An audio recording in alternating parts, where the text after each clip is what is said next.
Queridos irmãos, queridas irmãs, que satisfação apresentar mais um Caminhando Juntos. E desta feita estão caminhando conosco Nilo Nogueira e Arlindo Ribeiro, esses dois amigos e companheiros do nosso querido Redenção, né? E nós vamos tratar do tema Espiritismo e Preconceito. Nós saudamos a todos aqueles que nos assistem e esperando que essa nossa conversa possa ajudar a esclarecer alguma coisa com relação a esse tema, que é um tema espinhoso, complexo, e quando nós entramos com a doutrina espírita, a coisa se torna um pouco mais, eu não digo fácil, mas com maiores possibilidades da gente tratar do assunto sob vários ângulos, né? Bom, e Não, aliás, eu tenho que passar para vocês cumprimentarem os amigos. Ai, a gente já fica doido para começar. Vai lá, Arlindo. Tudo bem, Arlindo? Olá, amigos. Olá, tudo bem, Jaime? Graças a Deus, tudo bem. Boa noite a você, boa noite, Nilo. Boa noite, companheiros e companheiras de casa que nos acompanham aqui no Caminhando Juntos. E sigamos. Nilo, vai lá. Boa noite a você, Jaime, a você também, Arlindo, e a todos os companheiros que nos assistem. Vamos conversar sobre esse tema tão importante, né? Tentar chegar a esclarecimentos, a um entendimento mais amplo sobre tudo isso que envolve essa questão do preconceito, né? No Brasil e no mundo, né? É um tema tão atual que temos assistido a tantos problemas nessa área, né? Vamos conversar a respeito, vamos ver como a gente consegue levar esse tema hoje. E para que a gente possa iniciar, eu vou justificar até o tema e a importância dele no momento. No livro Obras Póstumas, com o tema Regeneração da Humanidade, uma mensagem que foi recebida no dia 25 de abril de 1866, falando sobre esses tempos que nós estamos passando, de transformações, grandes transformações. A mensagem diz o seguinte: não é o fim do mundo material que se aproxima, mas o fim do mundo moral. É o mundo velho, o mundo dos preconceitos, do egoísmo, do orgulho e do fanatismo que se esboroa. Cada dia se lhe destaca um pedaço. Tudo se concluirá com a geração que se vai, e a que lhe suceder levará novo edifício, e as subsequentes consolidarão e completarão. O que eu vejo aqui de importância e que justifica que a gente comente tantas vezes quantas necessárias esse tema, é quando na mensagem diz, né? É o mundo velho, o mundo dos preconceitos. Está para terminar. E nós vamos tratar justamente de preconceitos. Então, é preciso que a gente avalie isso com muito cuidado e carinho, porque é esse mundo que precisa de acabar, o mundo dos preconceitos, como ele diz aqui, do egoísmo, do orgulho e do fanatismo. Então, justificando isso, a gente procura já lá no Aurélio, né? Vamos buscar o Aurélio trazendo aqui 3 conceitos de preconceito. Primeiro, conceito ou opinião formados antecipadamente, sem maior ponderação, o conhecimento dos fatos. Ideia pré-concebida. A própria palavra quer dizer pré-conceito. Conceito prévio, né? Ou julgamento ou opinião formada sem se levar em conta o fato que os conteste. Outra do Aurélio também, outro significado. Por extensão, suspeita, intolerância, ódio irracional ou aversão a outras raças, credos e religiões. Então, diante disso, e considerando que é esse mundo dos preconceitos, do orgulho, do egoísmo, do fanatismo, que a mensagem no livro Obras Póstumas traz, né? Que é esse mundo que vai se diluindo, né? E a gente precisa ver quais são os preconceitos que nós ainda trazemos conosco para começarmos, porque não adianta nós estarmos discutindo intelectualmente certas coisas sem trazermos a vivência daquilo que estamos falando, né? Agora, veja bem, o espiritismo, ou doutrina espírita, ele tem 3 aspectos: ciência, filosofia e moral, né? Esses 3 aspectos, segundo Deolinda Amorim, eles são indissociáveis quando se trata de doutrina espírita. Quando se trata de espiritismo, os 3 aspectos, Deolinda Amorim diz muito bem, esses 3 aspectos são indissociáveis.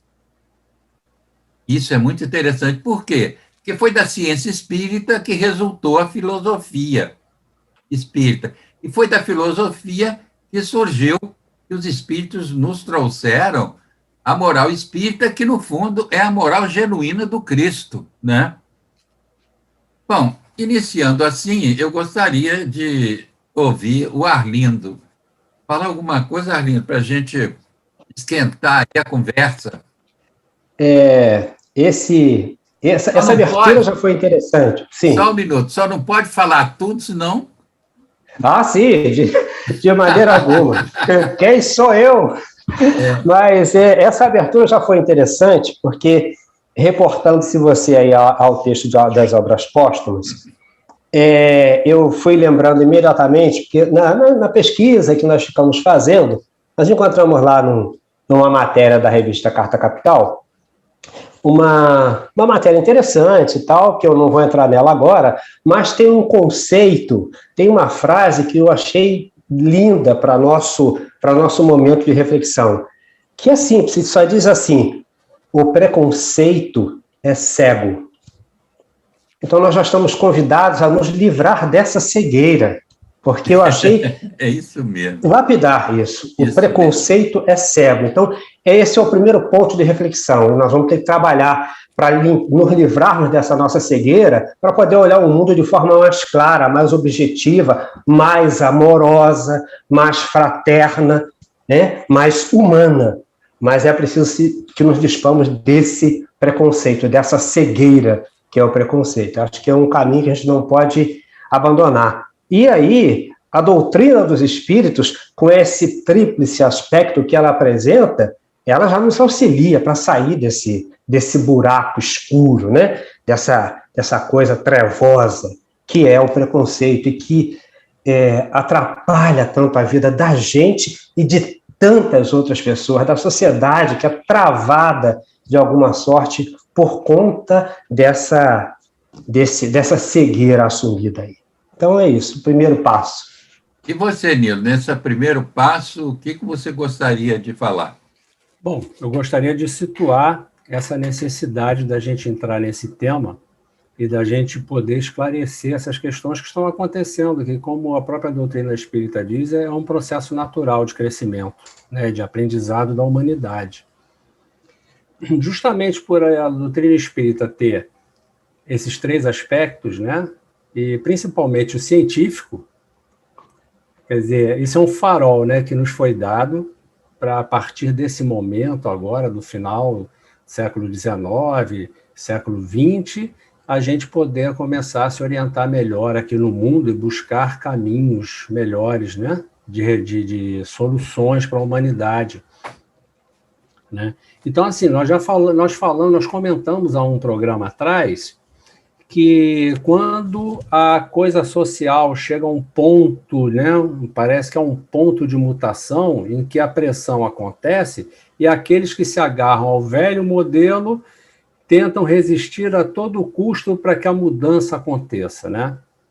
Parece que nós estamos vivendo um momento como esse, Isso. né? Assim, né, assim, a tecnologia, ela vai trazendo, desde sempre na humanidade, a tecnologia traz novidades, maneiras novas de agirmos diante da natureza e, consequentemente, vai trazendo novas necessidades de novos hábitos e de novos costumes, né? Então, isso acaba provocando uma mudança de paradigma naquela época lá. A pessoa tem que se adaptar a uma nova realidade, né? Por exemplo, quando surgiu a roda, depois, quando surgiram, né, as armas de fogo, é um novo paradigma. Você não precisa mais chegar perto do inimigo para poder abatê-lo. Então, assim, são mudanças que vão trazendo outras consequências também de crescimento intelectual, enfim, né? E me parece que agora a tecnologia e a vida de um modo geral está nos trazendo a um momento em que parece necessária uma mudança de paradigma, do paradigma materialista, da visão única e simplesmente da matéria, para a gente começar a entender o paradigma espiritual como parte da vida. O componente espiritual como parte da vida. Esse é um novo paradigma. A medicina já começa a acordar para isso. A ciência já começa a acordar para isso. A física quântica, que é a ovelha negra da ciência, né? Ela afirma que o universo parece obedecer a uma inteligência, que a coisa não é aleatória, como dizia-se antigamente. Então, nesse cenário, como o Jaime abriu a leitura de obras póstumas, não vão ser cataclismos, serão comoções sociais.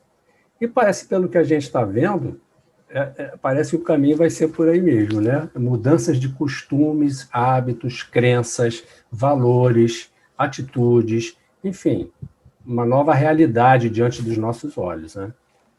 E como diz a mensagem que eu li parte aqui, né? Regeneração da humanidade, é a extinção dos preconceitos. E o principal, quer dizer, acho eu, é nós nos avaliarmos para reconhecermos os preconceitos que nós, às vezes, nem sabemos que somos portadores, né? Às vezes, Verdade. a nossa relação conosco mesmo ainda é tão falha que nós falamos, nós nos expressamos de forma preconceituosa e achamos que não é, que é tudo normal, que é tudo... Mas não é. Então, nós precisamos descobrir isso em nós para eliminarmos, para trabalharmos isso, porque esse mundo do preconceito vai acabar com essas transformações, né? A resistência, muita, nós estamos vendo aí, o Nilo tocou nessa questão do agora, né? Claro que essas transformações nós estamos assistindo acontecer já de há muito tempo, e agora essa guerra, entre aspas, né? Essa luta entre o bem e o mal, seria isso, mais ou menos, mas seria a luta do progresso, né? Porque todo progresso tem um custo. Não há como ser diferente. Nós não podemos estar cegos, como o Arlindo aí lembrou, com relação ao preconceito, né? Nós não podemos estar cegos a determinadas coisas à guisa de religião.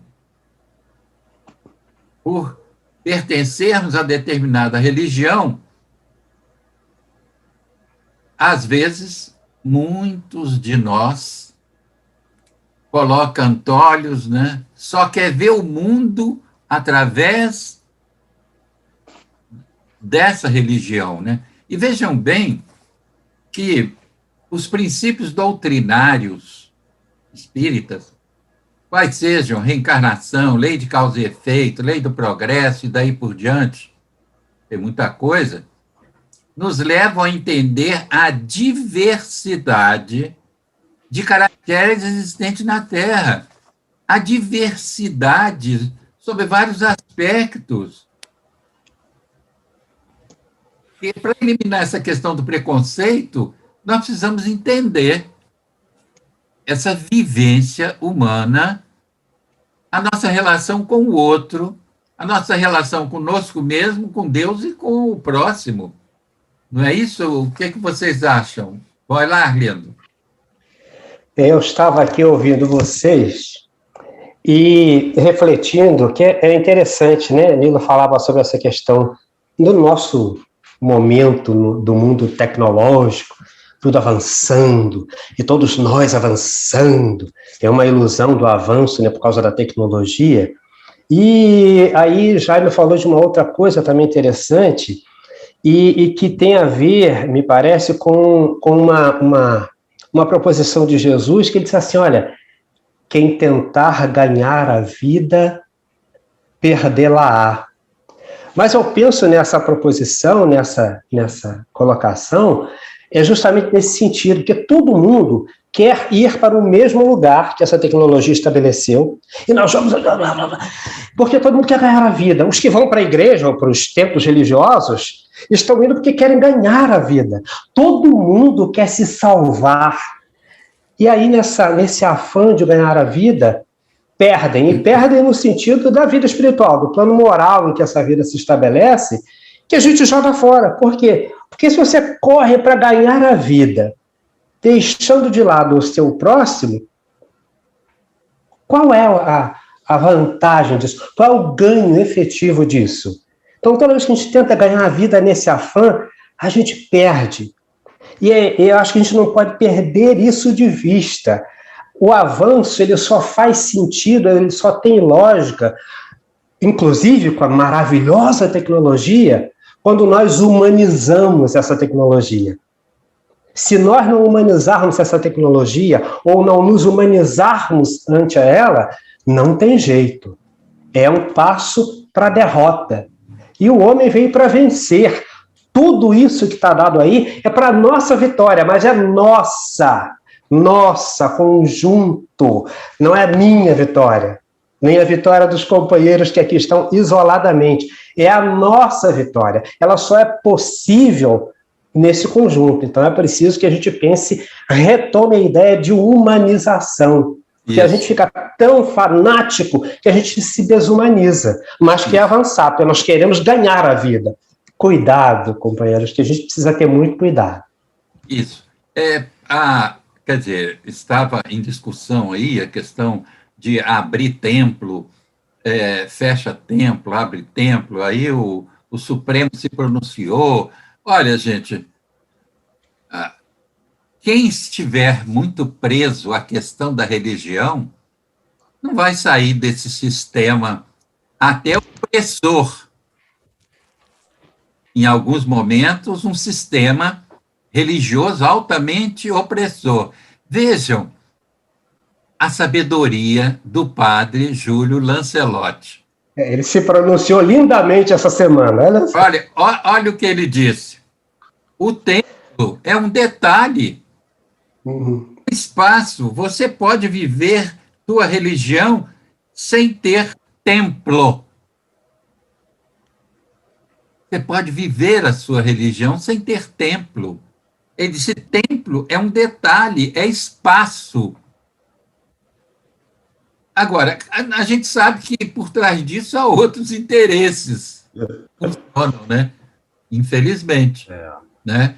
Querendo abrir templo. Gente, o Redenção, só nós já discutimos no comitê, O Redenção só vai ter reuniões presenciais quando nós tivermos segurança. Porque a vida é muito importante. É com a presença de vocês, é com a presença da vida que o Redenção existe. Então, é muito importante preservar isso. Jaime, Hein? ocorre o seguinte, as alegações, inclusive, olha, mas tem saudade, tem isso, tem aquilo, liga para o seu amigo, faz uma videochamada para ele, eu preciso ir lá na casa dele, que história é essa? Sabe, precisa se reunir no templo, quer falar com ele mesmo, está com saudade, quer ver o rosto carinhoso dele, liga para ele, faz uma videochamada, a gente tem todas as possibilidades tecnológicas para isso. E aí a gente fica de argumentação boba, porque tem que se reunir na casa espírita, ou na igreja, ou seja lá onde for, para poder matar a saudade, pelo amor de Deus. Quer dizer, a gente sai da lógica para a irracionalidade, sem sentido. Não, a gente entra naquela questão. Tem uma coisa. Claro que a reunião no Redenção, todos nós estamos com saudade dela. Mas nós estamos vivendo um momento único, um momento complexo. Momento em que estamos lidando com vidas humanas. Então, não é possível que nós, como espíritas que somos, vamos deixar de observar as regras que a ciência nos aponta como importantes para preservar vidas. Infelizmente, no Brasil, isso desde o início está sendo desconcertante a condução, infelizmente. Mas as vacinas já estão chegando e a gente vai aí caminhando, né?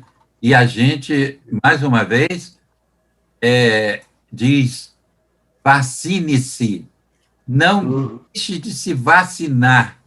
A vacina é importante, é ela que vai trazer o controle da pandemia para que possamos, daqui a tempos, nos reunirmos no Redenção, sentimos saudade, sim, mas sabemos sacrificar isso em benefício do todo.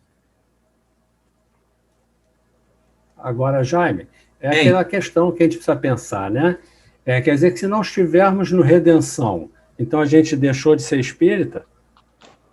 Pois é. A gente deixou, a gente não sabe mais se comportar, não sabe mais o que é a vida aqui fora. A gente precisa estar no Redenção. Então, assim, como o padre Júlio Lancelotti falou, o templo é um espaço, o encontro é legal, claro, a confraternização, a presença, o contato com as pessoas queridas, isso é fundamental.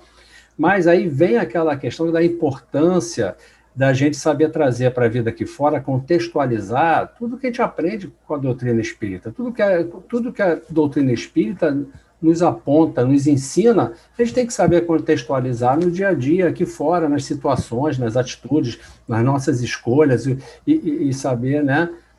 Isso pegando esse gancho que foi falado agora. Mas tem uma coisa que você falou, Jaime, que eu acho importante, que foi a questão da gente estar, às vezes, sem saber, demonstrando um preconceito e não percebe.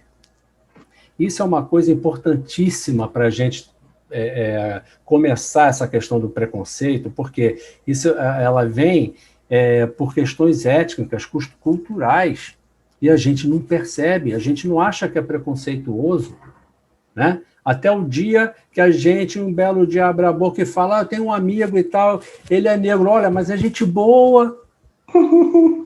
Esse tipo de comentário que a gente vê acontecer, isso isso tem um nome, é o preconceito estrutural.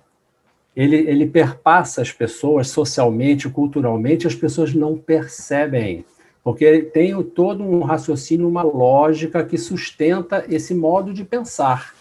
E realmente é uma coisa que precisamos, é por aí que vamos começar a identificar em nós esse preconceito. Esse é muito danoso. Isso. Né? Ele é muito agora, danoso. Veja bem, você, Nilo, agora, né? Vamos lá. Em O Livro dos Médiuns, capítulo 10, item 18, Kardec diz o seguinte: o Espiritismo, já o dissemos, se relaciona com todos os problemas da humanidade. Seu campo é imenso e devemos encará-lo, sobretudo quanto às suas consequências. Quer dizer, então não existe tema que não se possa discutir na casa espírita, temas relacionados à vivência humana. Porque Kardec, é claro, o espiritismo, já o dissemos, se relaciona com todos os problemas da humanidade.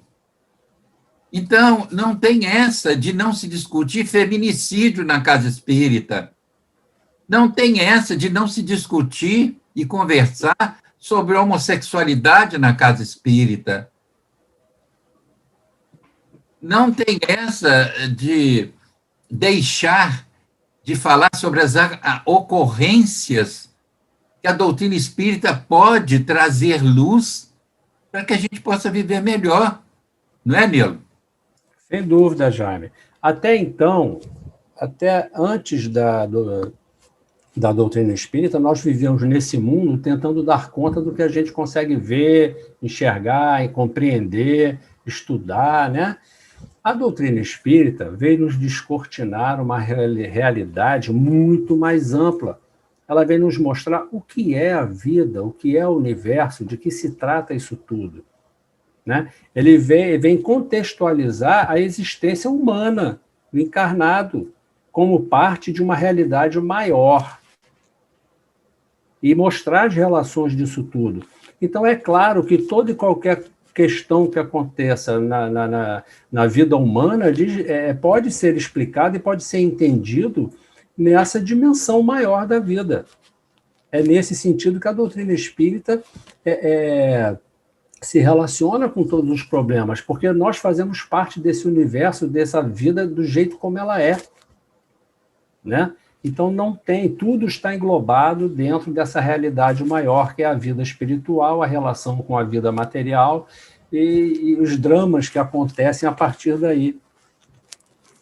Isso. Né? Eu vejo dessa forma. Isso. Arlindo, vamos lá uma coisa. O que nós estamos fazendo dos princípios da doutrina espírita? O que nós, espíritas, estamos fazendo desses princípios tão lúcidos que podem nos proporcionar uma vivência menos fragilizada, menos complexa que na Terra? Podem esses princípios facilitar a nossa caminhada, que são os espíritos com maior experiência que a nossa e vem trazer, diante do conhecimento que têm, pelo que já viveram, e vem nos mostrar. Agora eu pergunto, Arlindo, o que nós espíritas estamos fazendo desses princípios da doutrina?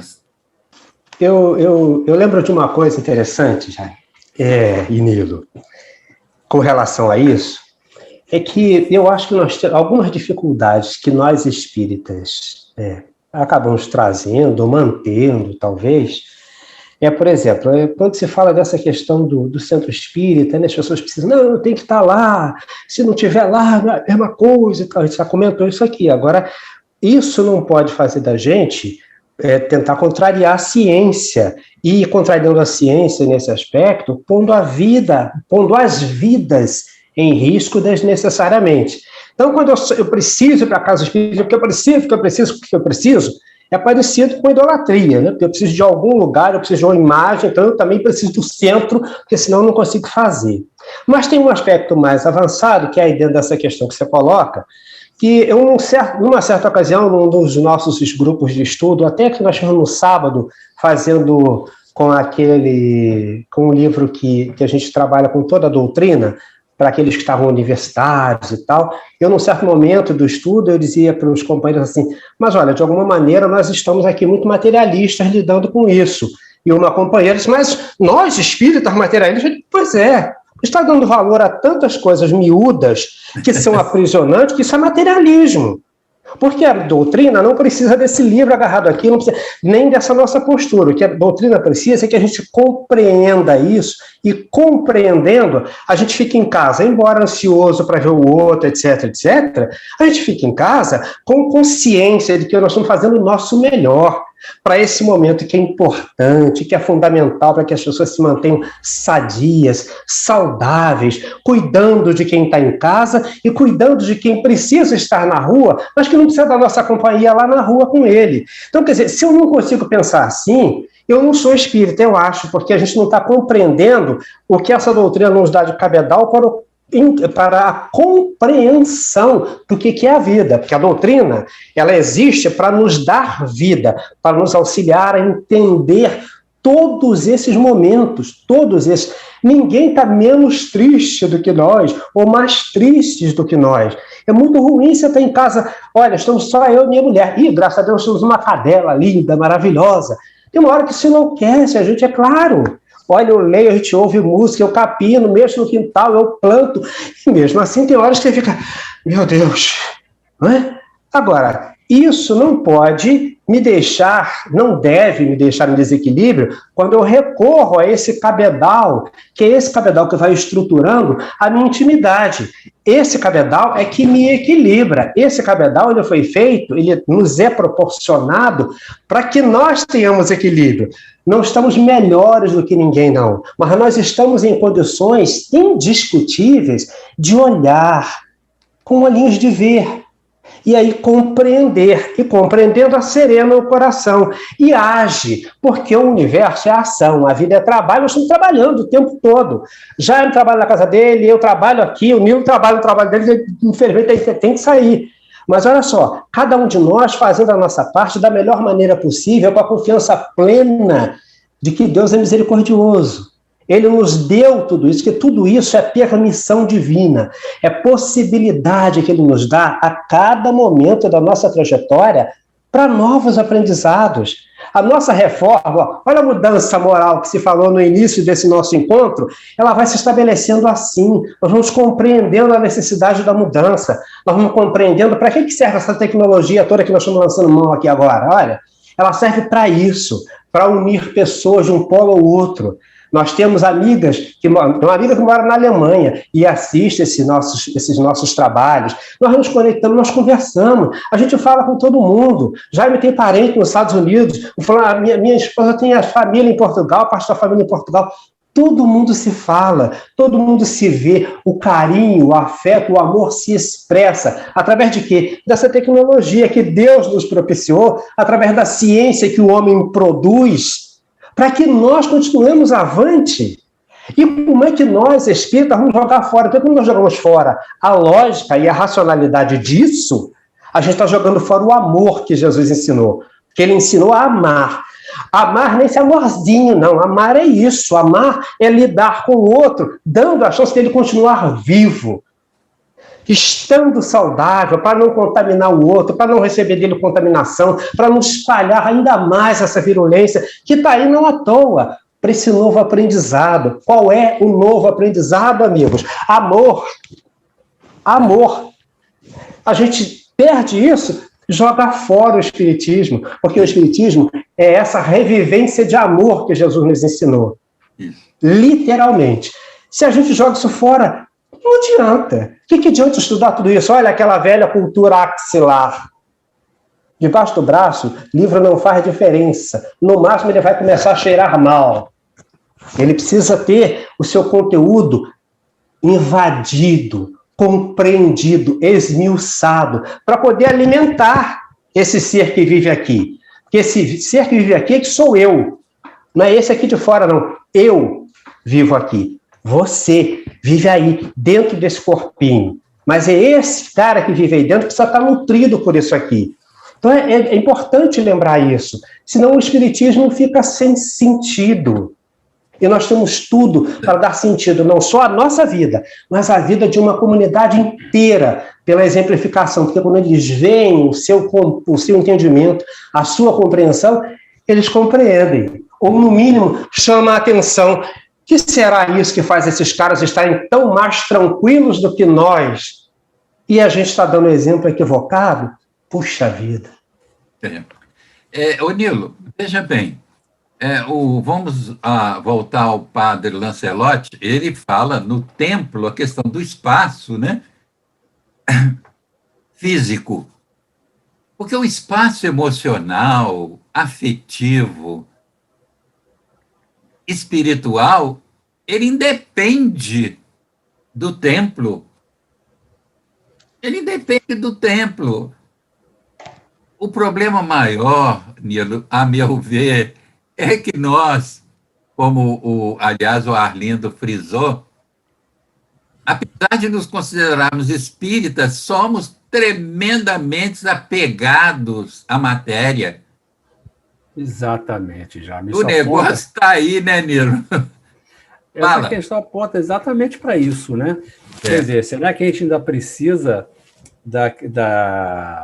vamos dizer assim, da referência material para poder se entender, para poder ter consciência de si e da nossa relação com as pessoas, com a vida, com o mundo, com os problemas, né? É claro, não diminuindo, nós estamos aqui na matéria, não diminuindo o papel que a matéria tem a desempenhar no nosso aprendizado. Claro que na matéria nós precisamos estar em contato com as pessoas, ou por um aparelho, ou pessoalmente, né? No mundo espiritual é diferente, aqui a gente precisa ou estar pessoalmente, ou estar por algum aparelho. Ok, mas assim, como você perguntou, o que estamos fazendo com a doutrina espírita? De que serve a doutrina espírita no momento como esse que estamos vivendo? Né? A gente esquece a doutrina, não, mas agora, nossa, eu já estou aqui, não aguento mais, eu tenho que sair, tenho que ver as pessoas, eu tenho...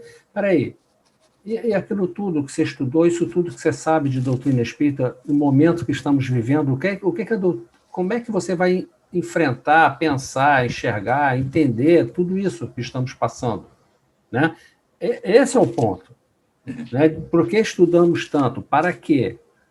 De que serve isso tudo? Se num momento como esse a gente não consegue minimamente se situar, contextualizar a coisa e saber o nosso papel em meio a isso tudo como espíritas. Né? Então, acho que o raciocínio tem que ser esse, tem que ser por aí. Né? Tem que ser nesse sentido.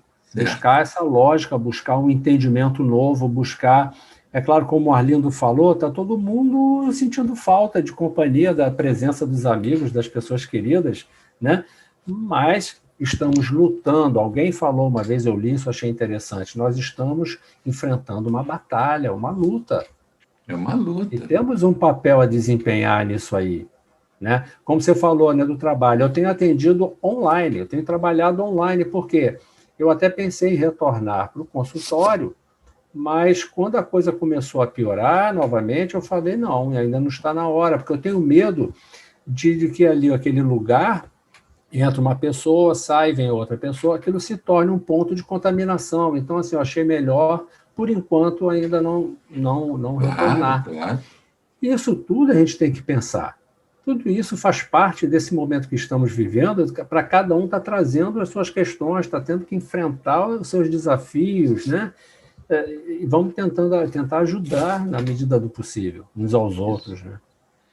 Arlindo, será que nós não estamos querendo usar a casa espírita como se fosse uma bengala, quando o propósito da casa espírita, né? Estamos tão inseguros com relação a tanta coisa que estamos precisando de uma bengala e usamos a casa espírita, porque tem gente querendo abrir casa espírita. Que negócio é esse? Vamos com calma. Eu acho que é bem assim mesmo. É bem bengala mesmo. Quer dizer, é tudo material mesmo. Precisa de uma coisa, né? Quer dizer, é aquela história. Moisés saiu para o monte, a gente pega logo o bezerro de ouro e bota tudo de novo. Porque é um negócio assim, terrível, terrível. Você fica às vezes assustado olhando para as pessoas fazendo exatamente a mesma coisa. Mas eles dizem, o pior de tudo é que a gente não está se tocando. Eu sou espírita. Mas como assim, companheiro? Olha que exemplo você está dando para o seu vizinho, que não é espírita, e que achava, pelo que já ouviu falar, que essa doutrina é de lucidez, da serenidade. E as pessoas repetem, como é que fala? Quanto mais ele me ensina, mais eu fico forte. Como é que é isso? Que coisa horrível, que exemplo horroroso que você está dando, dizendo para as pessoas que você é espírita. Você precisa realmente estar no templo, pelo amor de Deus. Quer dizer, o Bezerra não vai passar aqui em casa, o benfeitor lá do Grupo Espírita Redenção não vem aqui em casa, porque afinal de contas ele nem sabe o endereço. Se eu não for lá, ele não vem aqui. Olha que coisa sem sentido. Fica muito complicado. Meu benfeitor só vai me encontrar se eu for lá, tá vendo? Só lá. Eles estão todos lá, né? Os benfeitores estão lá no centro, né? Lá no Grupo Espírita. Sabe o que eu lembrei, Jaime? Ei, companheiro, sabe o que eu lembrei? Lá do dia de finados, né? Que a gente tem que ir pro cemitério, senão o nosso antigo morto não vai saber que a gente gosta dele. Pelo amor de Deus, que coisa difícil, gente. E espantoso. Só que nós estamos estudando essa doutrina já há 100 anos que ela está aí, 100 e poucos anos que ela está aí, né? Nós temos menos tempo que isso, verdade, mas, puxa vida, está aí igualzinho o negócio. Se não for no cemitério, não tem jeito. O meu morto vai ficar triste porque não me viu. Pelo amor de Deus, está complicado. De alguma Você forma, vê, é um apego excessivo ao que é material, né? Exatamente. O espaço, quando o padre Lancelotti fala que templo é uma questão de espaço físico, nós podemos também transformar a nossa relação com as pessoas num espaço emocional, afetivo, solidário, fraterno. É esse espaço que é espiritualizante. Uhum.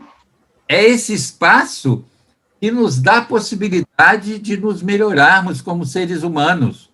Não necessariamente o espaço físico de uma casa espírita ou de um templo religioso. Qualquer que seja ele. E hoje em dia, pelo que a gente assiste na mídia, ser religioso não é vantajoso, não, né? Religioso não está muito... dando muito ibope, não. E quantas pessoas frequentam os seus templos há tantos anos e nem por isso mudaram, nem por isso se melhoraram, nem por isso entenderam a mensagem que estão ali tentando, né, que teoricamente querem aprender, né? Isso aponta também, Jaime, para uma coisa nossa, é muito humano, né, da dificuldade de lidar com as mudanças, porque a mudança traz o novo, né? E o novo faz com que a gente saia da zona de conforto, né? Então, a gente, assim, quando isso toca na questão da segurança de cada um. Quando a gente já conhece tudo, está tudo já compreendido, né? Aí chega uma onda de mudança, uma necessidade, a gente resiste, porque estava tudo tão bem organizado, agora eu vou ter que aprender coisa nova, vou ter que fazer coisas diferentes que eu não sei fazer, vou ter que aprender.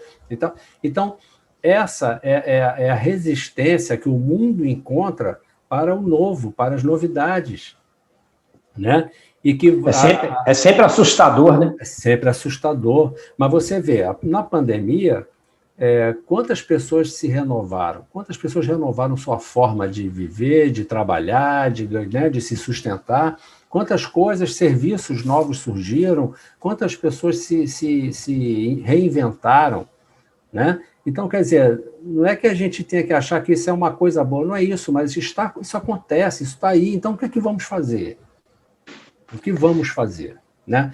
E é aí que está aquelas pessoas que tentam manter, não no momento de pandemia, mas no progresso natural das coisas, quanta gente tenta se agarrar ao conhecido e tentar impedir o novo de se estabelecer. É aí que muitos preconceitos acontecem, ao novo. Isso. Ao novo, ao diferente, ao que vem trazendo mudança. Isso. Ô, Nilo, tem uma coisa que, nisso que você coloca, eu fiquei lembrando que eu me aposentei há pouco tempo, né? Eu me aposentei em 2017. E quando eu pedi a minha aposentadoria, já causou aquela comoção na minha unidade de trabalho, né? Mas você vai parar? Você está tão novo, isso, papapá, que as pessoas têm tanto medo desse tal novo. Não para não, rapaz.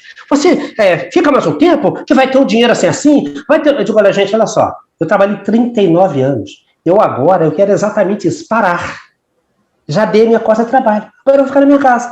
Fazer os trabalhos na minha casa. Aí todo mundo, não, mas em casa você vai ter isso, eu não vou ter nada. Eu não vou sair daqui doente. Eu vou para casa, eu vou me aposentar e vou encarar esse novo. Porque as pessoas acabam morrendo no trabalho. Porque elas cismam com uma história de não vou sair daqui, não, fica em casa, não vai dar, não. E vai ficando doente, sem condição de trabalho, aguentando as mudanças doidas, porque aí você já está velho, você já está idoso, você já passou muito tempo naquilo ali, você já não tem mais o que produzir, e o novo vai chegando te atropelando, aí você sai dali doente já para morrer. A gente fica louco com esse negócio, porque ninguém quer mudar. Sabe, é muito maluco também, isso. É uma condição muito difícil. Arlindo, e há uma confusão aí também. É porque a maioria entende trabalho só como trabalho físico. Casa e começar a fazer um projeto mental de leituras, de estudos, de coisas importantes, trabalhando a inteligência, trabalhando o intelectual, é também trabalho. Mas você vai se dar o direito de fazer aquilo que você deseja, aquilo que faz bem à alma. Não é isso, Nilo? É isso. Sem dúvida.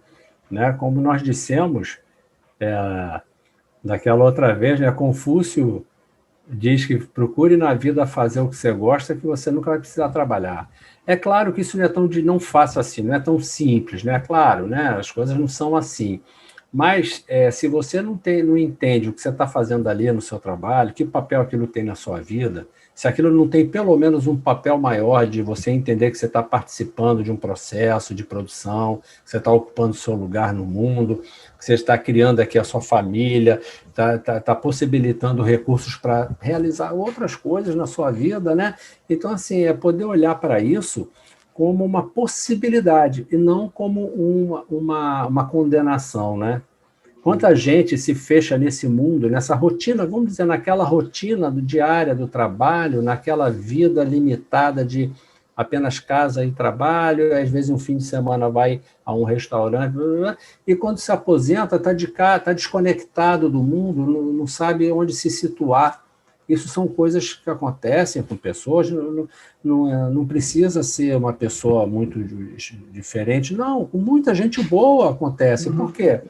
Porque a gente é levado, a gente acaba se acomodando numa rotina, num espaço limitado, sem procurar um novo, sem procurar coisas diferentes, sem procurar ampliar aquele horizonte em que você se encontra, né? Isso é muito nosso, isso a gente acaba fazendo isso, né?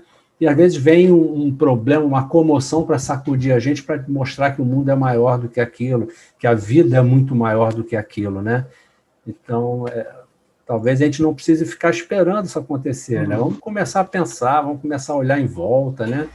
Tanta coisa acontecendo nesse momento de pandemia, apesar de a gente estar dentro de casa, mas tem tanta coisa acontecendo de que a gente pode participar à distância, né? Enfim, eu digo no sentido até de informações, de conhecimento de coisas novas, né? Arlindo, veja bem, no caso de espíritas que somos, né? Nós precisamos, considerando até o que foi lido inicialmente, dessas grandes transformações, da regeneração da humanidade, né? Que é a queda dos preconceitos, a gente assiste na casa espírita algumas atitudes preconceituosas. A gente assiste até em palestras, em exposições, posturas preconceituosas.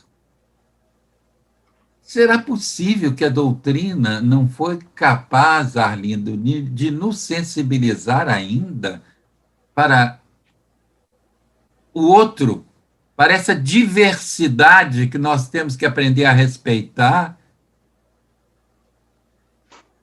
Como é que você... Jaime, eu tenho a impressão, e isso se dá mesmo, com certeza isso se dá assim, mas eu tenho a impressão que a razão principal dessas ocorrências é que as pessoas chegaram prontas para o espiritismo. Elas não vieram buscar, elas já vieram com a sua história, porque a gente tem encontrado muitas pessoas saindo, né? A maior parte saiu de alguma outra escola religiosa e vem com malas e bagagens e simplesmente aporta no espiritismo, mas ainda não abriu a porta para ele, na intimidade. Porque é isso, a gente começa a ver os conceitos e os preconceitos estabelecidos, a priori. Tanto que a gente vai ver as pessoas dizendo, olha, brincar carnaval é pecado, isso é um conceito que nunca foi espírita, né? Se divertir é pecado. Então, meu filho não pode ir a bailes. Os jovens que vão aos bailes, sejam funks ou não funks, olha só, jovem vive a juventude. Isso não tem muito como a gente mudar. A gente, como pai, pode orientar, pode dar sugestões, pode dizer um monte de coisa para fortalecer o entendimento, para que a pessoa até viva essas realidades sem morrer com elas. E eu digo isso com muita tranquilidade. O meu pai, que não era nenhum homem letrado, né, ele foi funcionário da antiga DLU, que era o Departamento de Limpeza Urbana, que fazia limpeza urbana na cidade do Rio de Janeiro. Ele cuidava com outro companheiro daquela área do pavilhão de São Cristóvão, toda aquela área do Jardim de São Cristóvão. Então, o que ele dizia para mim o tempo todo, pai, eu vou a tal lugar. Pai, meu filho, vai, mas vá com cuidado. E lembra de uma coisa, tudo que você fizer, faça sozinho.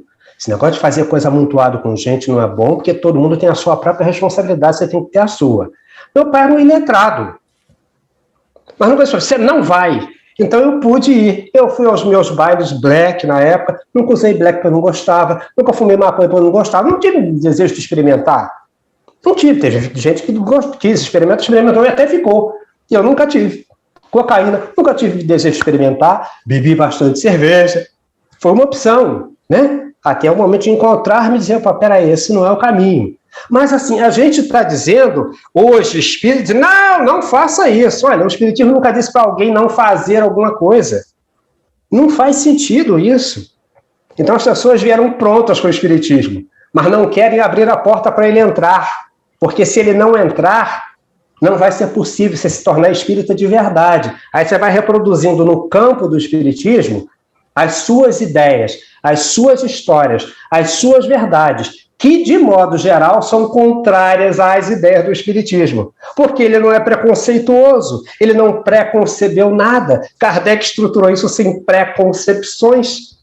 Até o que ele achava que não seria. Ele disse, bom, tá bom, então eu vou lá ver. Eu não acredito nisso não. Se me provarem que mesa e tal tem um erro seu, eu vou. Mas ele foi lá ver. E a gente hoje diz, olha só, não pode ir por aí não. Isso aí não é bom. Quer dizer, essa gente, na realidade, não chegou no espiritismo. O espiritismo não chegou nelas. Elas chegaram no espiritismo com as suas malas e bagagens, ocuparam um posto que lhe deram, porque a gente já chegou e está na janela já, né? Eu sou o diretor, eu sou o coordenador, eu chefio esse grupo aqui, eu faço isso. E está todo mundo assim, a cavaleira. Agora, eu fico meio assustado porque a gente vai ver que no andar dessa carruagem ou no trilho desse trem, tem muita gente que vai descarrilar lá na frente. Porque vai descobrir que não tem estrutura nenhuma dada por essa doutrina. Porque nunca quis entrar para saber o que ela é. Pegou-a para fazer dela a sua própria história. Mas não deixou o coração aberto para ela entrar e fazer as modificações que ela pode fazer quando a gente estuda e compreende. Gente, compreender não é entender, não, porque entender o intelecto entende, a gente já entende isso há muito tempo, nós três aqui já entendemos isso há muito tempo. Agora, compreender isso leva tempo, muito tempo. E nós estamos falando de tempo que transcende a existência atual. E as pessoas estão achando que depois que entrou no espiritismo, com 2 ou 10 anos, virou um expert e pode contar história para todo mundo. O caminho é esse, não é aquele. Quem você pensa que é? Perguntamos nós humildemente. Já conhece mesmo essa doutrina? Porque conhecê-la não é conhecer lendo. Já conhece? O Jaime sempre fala uma coisa interessante. A doutrina ela só faz eco quando ela se conecta com a realidade. Então você precisa compreender, sair, agir para poder... Você entende, age para poder compreender. E as pessoas acham que isso aqui é intelecto. Olha, já entendi. Já entendi. Não é bem assim, não. Porque senão os universitários não precisavam sair para o campo de trabalho. Tem estágio probatório para mostrar que você compreendeu. Porque entender na sala de aula você entende tudo. Mas na vida prática é outra história. Me parece que a gente esbarra na questão de o que conceito as pessoas fazem de religião, qual o papel da religião na vida da gente, né? A gente vê pessoas dizendo, eu vim para a doutrina espírita porque eu me identifiquei muito com essa doutrina. Tem coisas aqui que me agradam muito. Uhum. Então, assim, é como se a doutrina, a religião, tivesse que me agradar, tivesse que vir ao encontro dos meus anseios, do que eu penso, do que eu acho, do que eu quero, do que eu gosto, né?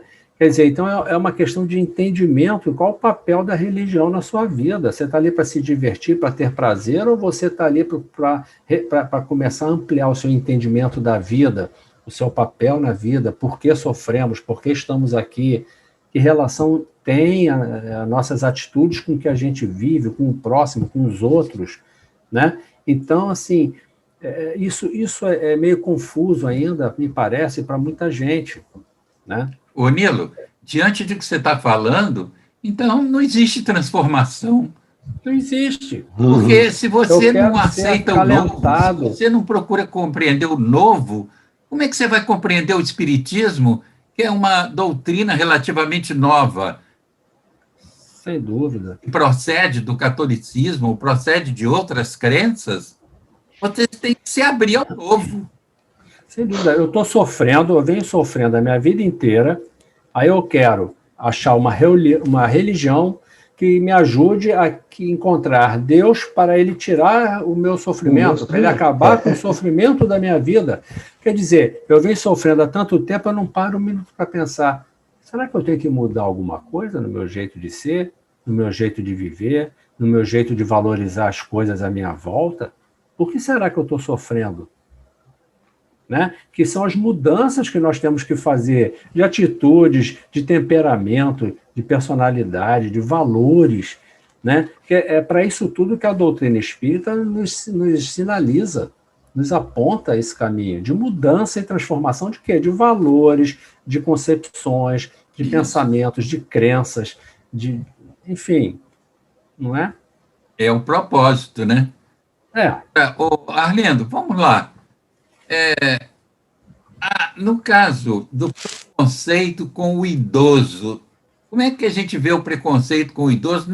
Porque é preciso que a gente crie foco aí. Nós somos espíritas, estamos falando estamos falando em abertura de templos indevidamente, né? Então, falar também no preconceito que o idoso pode ser vítima dentro da casa espírita. Que tipo de preconceito, Arlindo? É verdade. Não aprender nada, já sabe tudo? A gente tem que lembrar um monte de coisa interessante nisso, né?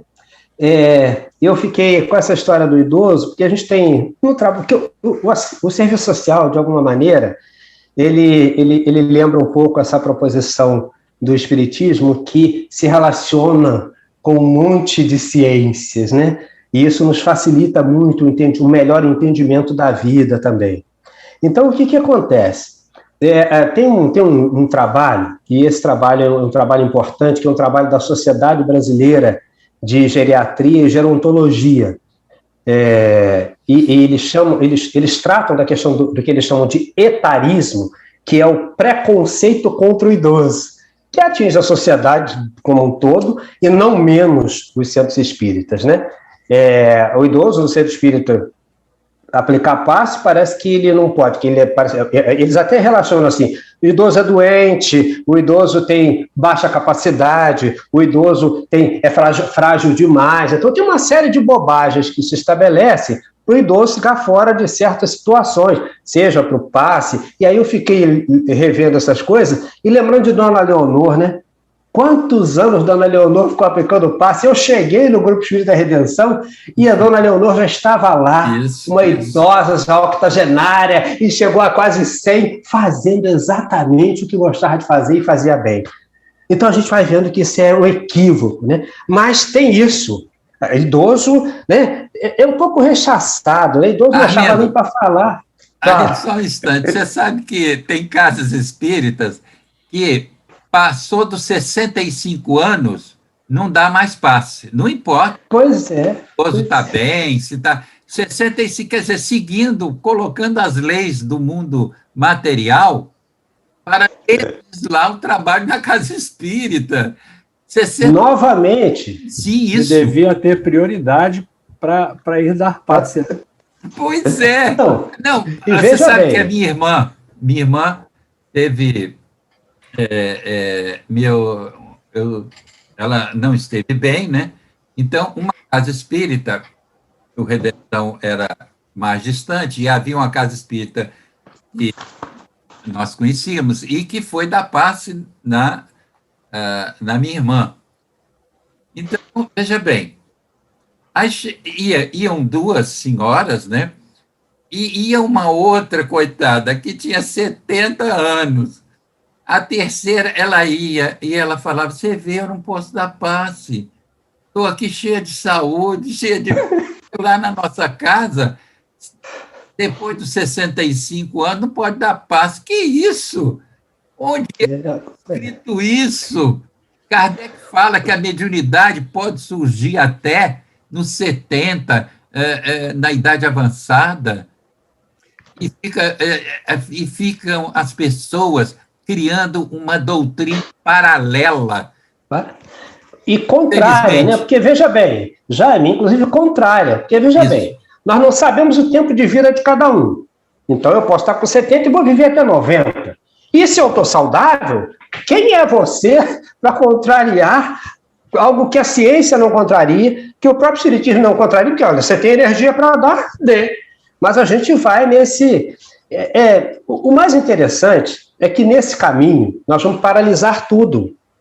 Só para a gente usar 2 dados do IBGE, o último dado do IBGE dizia assim, 13% da população tem mais de 60 anos. Estamos falando de Brasil. 13%. Ou seja, nos 211 milhões de brasileiros, 27 milhões são idosos. Têm mais de 60 anos. Mas a projeção ainda vai longe. A partir de 2031, haverá mais idosos do que crianças e adolescentes. E em 2042, essa população idosa alcançará o número de 57 milhões de brasileiros. Então, olha só, vão fechar as casas espíritas. Porque jovem não fica em casa nenhuma. Jovem está no movimento de ir. Já terão poucos. E não vai ter velho, porque só vai ter velho. Velho não pode fazer nada. Segundo essa lógica estabelecida por esses companheiros, vão fechar as casas. Essa coisa se mistura, né? Que é a questão do esclarecimento e do preconceito. Do preconceito. Porque na casa espírita, talvez, se fundamente muito mais pela falta de esclarecimento, pela falta de leitura, de conhecimento da própria doutrina espírita, né? Agora, a gente vive também numa sociedade que cultua a juventude, né, a beleza física como sendo prioridade, como sendo algo, né? Então, num clima, numa sociedade como essa, esses valores, aquela coisa do ancião, que é o conhecedor, que é o que sabe, é o que tem experiência, essa imagem da pessoa experiente, da pessoa mais sábia, isso se perde o sentido, né? Então, é complicado a gente falar disso. Fica até, talvez as pessoas até não entendam muito bem como assim, mas, né, as pessoas podem achar até que é óbvio que não pode mais estar se cansando desse jeito, ou coisa parecida, né? Quer dizer, numa sociedade que privilegia a juventude e a beleza física como algo de extrema importância, né? Uma faixa etária, uma faixa de vida por onde todos passam e irão em frente. Isso não é privilégio de ninguém, na verdade. Olha, um outro preconceito que eu observei, inclusive, em casas espíritas, é o preconceito cultural. Por exemplo, tem casa espírita que só participa da diretoria quem tem curso universitário. Quer dizer, não importa a maturidade. Kardec fala em questão de maturidade do espírito, porque há companheiros que não tem curso universitário, mas a maturidade lhe dá a condição de fazer um excelente trabalho na casa espírita. Um trabalho muito mais qualificado do que muitos que têm cultura, não é isso, Arlindo? Com toda certeza, com toda certeza. Não vamos aqui citar não para não criar nem constrangimento, nem elevar demais a autoestima de ninguém. Mas nós temos na Casa Espírita companheiros maravilhosos, né, com a formação padrão, sem nenhum nível universitário, e que dá de 10 no nosso entendimento, na nossa compreensão, na nossa capacidade de fazer, porque fazem muito, muito, muito melhor do que nós, sabe? Que tem uma coisa que é inata, né? Que vem do coração e que está o tempo todo pronto a fazer. E a gente achando que está na pose, né? Doutor. Gente, espírito não pede para a gente doutorado. Ele pergunta, você é doutor em quê? Já pensou que coisa, né? Que coisa terrível. Tratando... O Arlindo agora me puxou outra questão. O preconceito social na casa espírita. Porque, veja bem, quem são os irmãozinhos, expressão curativa para mim? Na casa espírita, na área da assistência social, são os necessitados, encarnados, né? São os irmãos carentes, necessitados, aí são chamados os irmãozinhos. Nas reuniões mediúnicas, são os espíritos necessitados que se manifestam, que são os irmãozinhos. Caraca, você vê, até espiritualmente são nossos irmãos, são nossas irmãs, não é irmãozinho, não. Essa questão diminutiva, no meu entendimento, diminui a nossa relação de respeito, de consideração, de equiparação de valores, né? Você tocou num ponto importante, isso é pejorativo. Você tratar espírito tratado numa corrente mediúnica como um irmãozinho necessitado, isso é um preconceito espiritual, se podemos dizer assim, né? É um preconceito de não sei, social, mas realmente... Sócio espiritual. Sócio espiritual, um novo termo aí, né? Sem dúvida, né, Jaime? A questão da gente começar a refletir, assim, porque a casa espírita...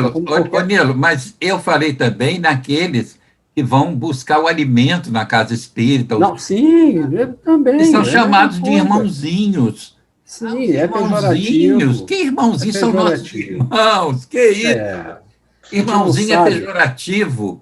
Quantas vezes já estivemos nessa situação e quantas ainda estaremos? Não sabemos, porque pois é. Dessa forma. Isso, na minha opinião, é falta de entendimento da própria doutrina. Certo. Falta de alcance doutrinário. Colocar as coisas desse jeito.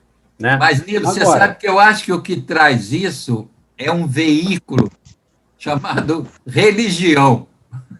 Uhum. Por esse viés religioso, falsamente vivenciado, é que surge o irmãozinho, a irmãzinha. A ilusão de já estar salvo, né? Eu estou salvo, eu estou na casa espírita, eu trabalho, faço a minha parte, então me parece que eu não vou para um umbral, não. Acho que eu estou já num caminho melhor, né? E tal. Então, assim, que engano, né? Que engano, ou que forma torta de entender as coisas, né? Agora, a gente também tem que compreender que em toda religião, casas espíritas também é um lugar organizado e que é administrado, né, e funciona com base nas pessoas. Nós encarnados, espíritos necessitados, né? Então, fatalmente, iremos nos deparar com todo tipo de problema humano também. Claro. Né? Mas agora, temos o dever de alertar. Temos o dever de apontar, de explicar, esclarecer, temos que fazer essa diferença, não podemos, né? Já que a doutrina nos proporciona esse entendimento, temos que levar esse entendimento para todos têm que ter direito a ter contato com esse entendimento, com esse pensamento, com essa visão, né? E aí cada um vai saber onde aquilo lhe toca, né? O que fazer com isso. Isso. Arlindo, agora vamos no preconceito sexual. Esse é complicado. Esse é complicado. No seu centro espírita, Trabalha na parte mediúnica? Ou... Olha, que eu saiba, não. Fala-se dessas coisas? Fala-se dessas coisas. E veja, às vezes nós reunimos tantos preconceitos num lugar só, né? Porque é complicado. Isso. Mas como o Nilo lembrou, né? Nós somos retrato da sociedade. Isso, claro. Não tem muito como escapar disso, né? Então, nós vamos vendo aqui coisa engraçada, interessante. Primeiro que no que nós abordamos antes, nós três já falamos disso, você tem lá o idoso ou a idosa e mais a questão do preconceito social. Então, você tem a idosa vitimada pelo preconceito social e pelo fato de ser idosa. E está lá como assistida da casa, nossa irmãzinha assistida. Então, ela é duplamente estigmatizada. Só que essa mulher é forte para burro, porque essa mulher geralmente é idosa, é a avó, sustenta a filha que tem um marido separado e 3 netos. Então você vê que, ao contrário do que se supõe, essa irmãzinha é forte a beça, né?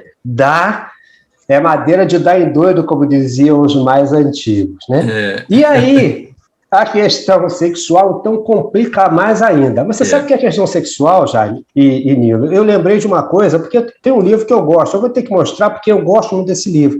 Eu acho que os espíritas precisavam dar uma olhadinha nele para ver se identificam, em que medida se identificam. O nome dele é Além do Rosa e do Azul. É muito Esse bom. livro do bom. Gibson Bastos, lá do Leon Denis, da editora Leon Denis também.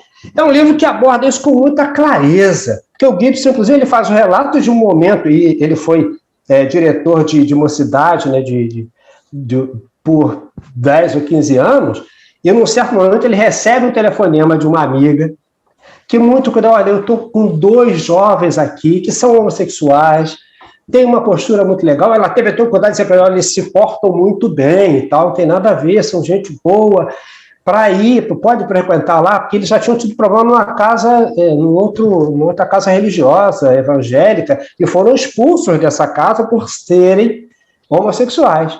E ele disse, não, pode mandar lá e tal. E ele até chegou 20 minutos mais cedo naquele dia, e quando chegou, os meninos estavam do lado de fora. Não puderam estar na reunião, e mas estão fazendo o que aqui? Não, porque o moço que está lá dentro disse que a gente não podia, não, porque ia escandalizar os jovens que estavam lá. E ele saiu da cabine, guarde aqui. Ele foi lá, chamou a pessoa que estava coordenando lá o trabalho e disse, olha só, por que você deixou os meninos lá fora? Não, porque eles podem causar escândalo aqui, tal. Eu disse, não, mas olha só, isso aqui é casa espírita, eles são jovens, vieram para a mocidade, se eles não podem entrar, eu também não vou fazer hoje o trabalho, não. E aí o sujeito ficou preso e deixou os meninos. Quando ele voltou, os meninos já estavam lá e tal. E ele fez o que tinha que fazer durante o trabalho, mas reparou que eles não perguntaram nada, não interagiram, mesmo que provocados. E ele diz, mas por que vocês não participaram? Porque o moço que deixou a gente entrar, ele disse para a gente não abrir a boca para não dar bandeira. Aí ele disse, olha, como é que eu faço? Os meninos, então, nunca mais voltaram lá. Desapareceram, nunca mais foram, é claro, e ele disse, eu também não voltaria. Então você vê que nível de espiritismo nós temos aí, e nós estamos falando do Leon Denis, o relato do Gibson, movimento espírita. Do movimento espírita, então olha só, porque é um negócio de doido. Isso, é um negócio de doido. Se ele não pode nem estudar, imagine trabalhar.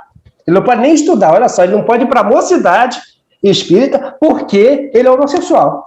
Imagine se ele vai poder aplicar passe. Agora você vê o papel da casa espírita também, na questão de promover situações de crescimento para as pessoas.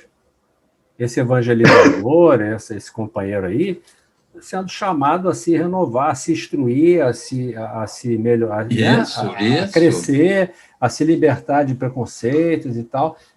Isso também é interessante a gente perceber, né? Essa questão da sexualidade, eu já falei várias vezes aqui, né? O primeiro seminário que eu e Milton Menezes fizemos no Redenção sobre espiritismo e sexualidade, na hora das perguntas, houve uma pergunta dirigida diretamente a mim, que eu era o dirigente da Casa Espírita ali, que éramos eu e Milton Menezes, né? eu tratava da parte espírita e Milton Menezes da parte psicológica, né? Dessa relação espiritismo e sexualidade. Então, a pessoa perguntou, vocês consentiriam que um homossexual trabalhasse aqui? Eu virei para ele, isso tem muito tempo, então, quer dizer, de lá para cá melhorou muito. Quer dizer, tem muito que melhorar, mas já melhorou um bom pedaço. Aí eu virei para ele, olha, aqui ninguém fica lá na porta perguntando às pessoas o que elas fazem entre quatro paredes, não. O que vai importar aqui é o caráter das pessoas. Porque há muito heterossexual que tem uma vida totalmente comprometida. Uhum. E há muitos homossexuais que têm uma vida, têm um caráter que pode entrar, sair, trabalhar, viver na casa espírita. Porque o problema é de caráter. Jaime, você está tocando. Fala. Pode falar, Nilo. Você está tocando num ponto importante para a gente entender a questão do preconceito sexual, de natureza sexual, né? E o preconceito, o racismo é um preconceito ligado à questão aqui no Brasil de etnia, né? De posição social, né? Ou seja, uma sociedade, uma cultura vista como inferior à outra, né? Então, é uma questão de valoração do povo e tal.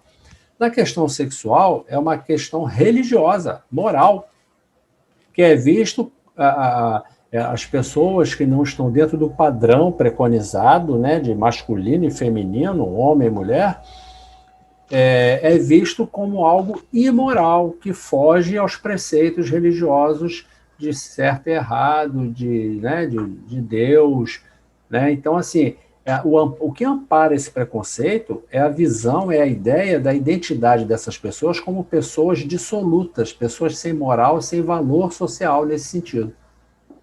O que embasa o preconceito, né?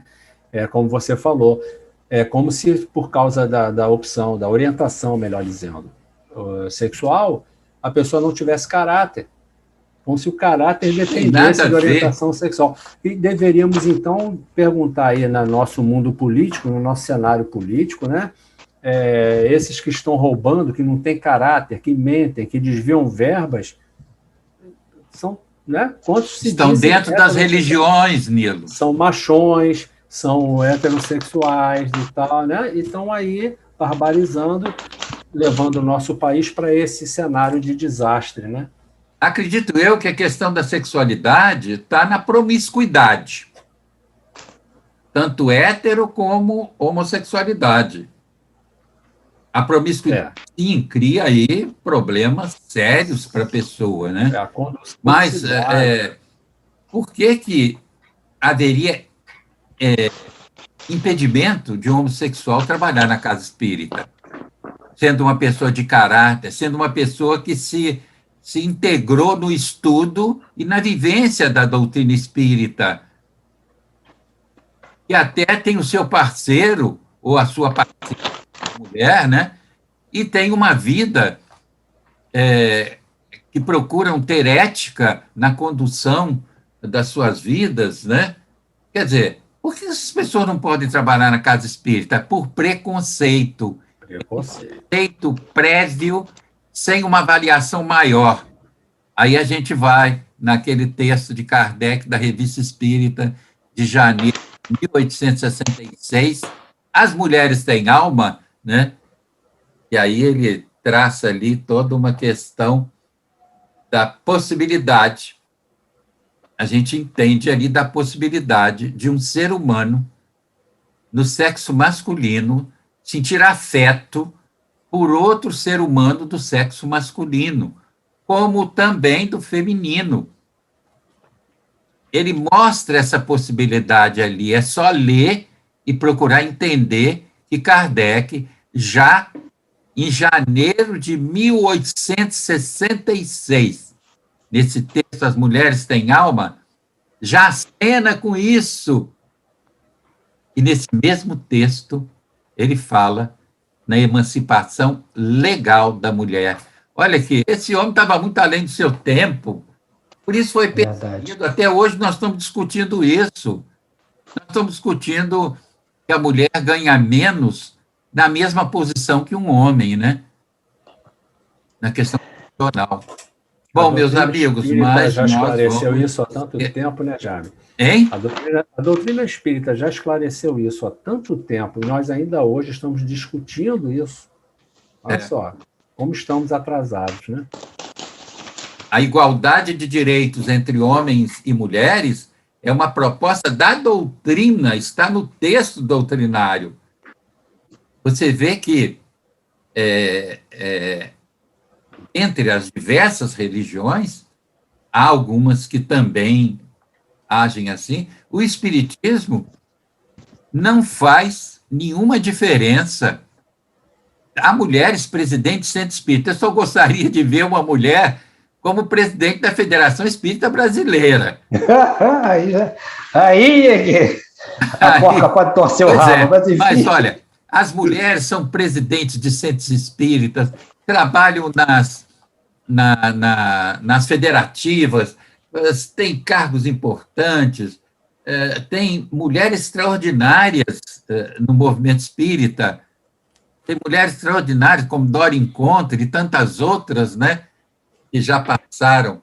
Mas, meus amigos, o tempo preconceituosamente diz está na hora. É terrível.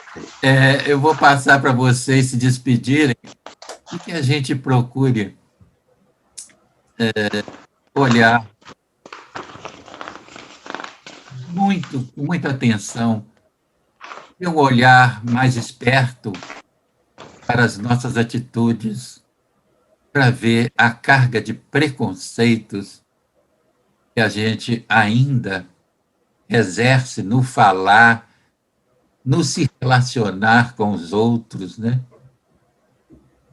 Porque nossos filhos vão repetir na sociedade o que aprendem em casa. Nós, na nossa casa, falamos jocosamente sobre os gays, sobre os negros, né?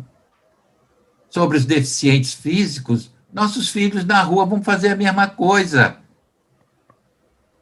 Agora, se desde cedo eles aprendem a conviver com essa diversidade de forma natural, a coisa fica diferente, acho eu.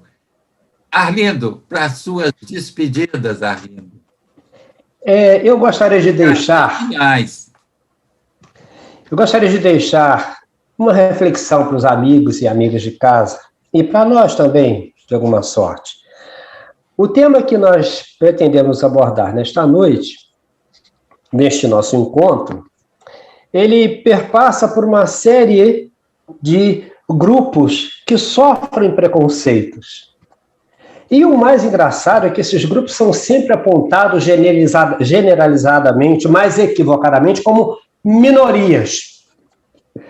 São os homossexuais no seu grande universo, né? Hétero, bi, trans, etc, etc. Idoso, preto, incultos, pobres, tá? Então são uma série de minorias. Já viram que só falam em minoria, mas como minoria, eles já são maioria, companheiros. Esses grupos reunidos são mais do que nós todos juntos. Então, cuidado com essas minorias, porque essas minorias são uma invenção do psicológico de alguém. Isso não são minorias.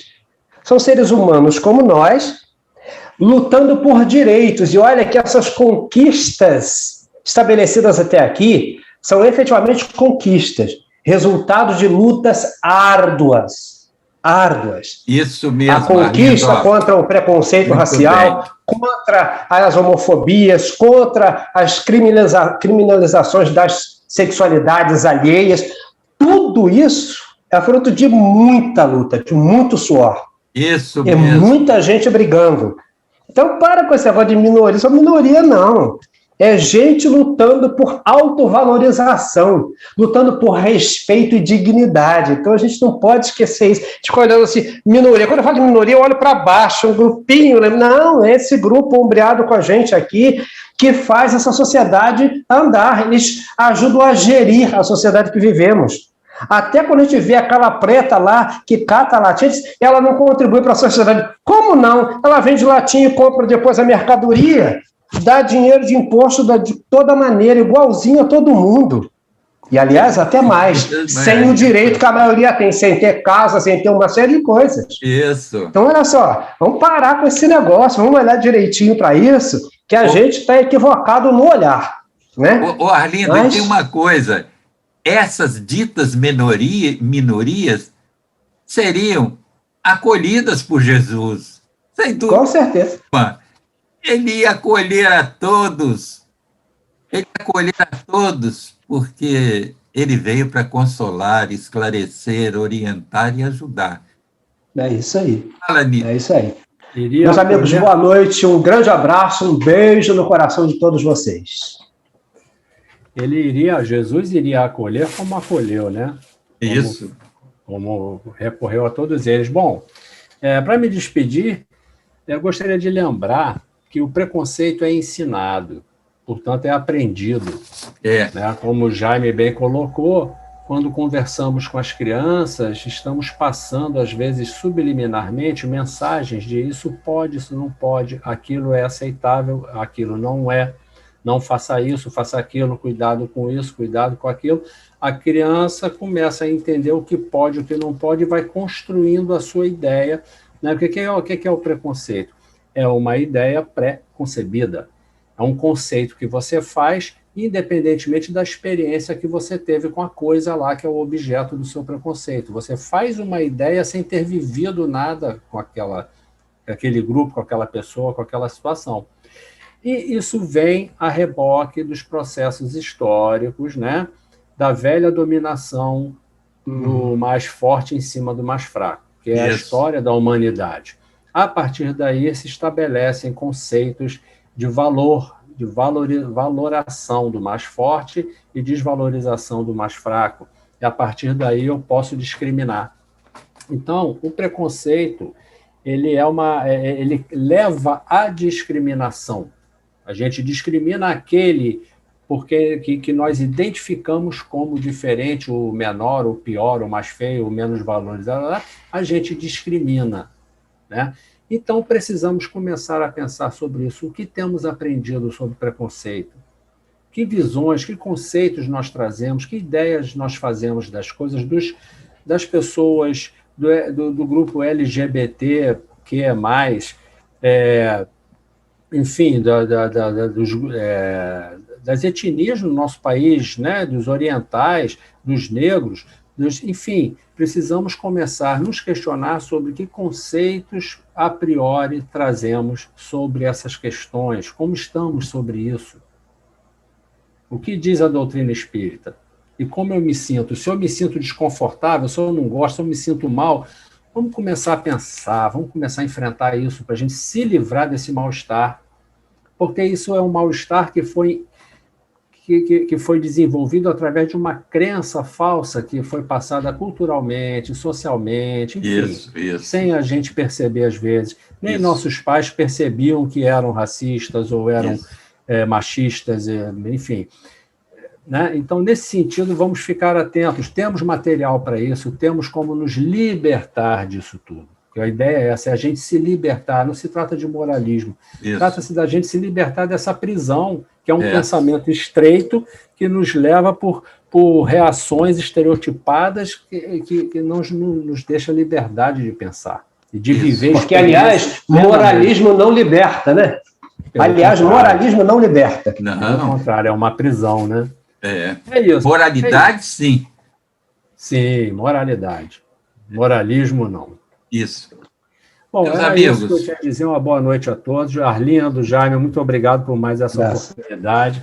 E boa noite. Eu agradeço muito a vocês dois, amigos queridos do nosso Redenção. Agradeço a companhia, agradeço as questões que vocês levantaram e essa conversa nossa que tanto nos esclarece, nos ajuda a rever até conceitos, né? Para não nos tornarmos mais preconceituosos, né? Nos ajudam a rever conceitos, né? Porque muitos são preconceitos, são visões que a gente tem de relance, sem uma análise maior do fato, da ocorrência, e aí surge o preconceito, né? E, lembrando aquela proposta de Kardec no Livro dos Médiuns, capítulo 10, item 18, que Kardec diz o seguinte: o Espiritismo, já o dissemos, se relaciona com todos os problemas da humanidade. Meus amigos, não há problema na nossa humanidade que não possa ser discutido à luz da doutrina na casa espírita. Que a paz seja conosco, com todos. Não deixe de se vacinar. Negacionismo no espiritismo, espírita negacionista, devia rever sua posição de espírita, porque não tem como conviver uma coisa com a outra. Espiritismo é ciência, filosofia e moral. Olha, a vocês dois, mais uma vez, o meu carinho, o meu afeto. A vocês que nos acompanham, um afetuoso abraço para todos vocês, muita paz, muita esperança e muita prática no bem.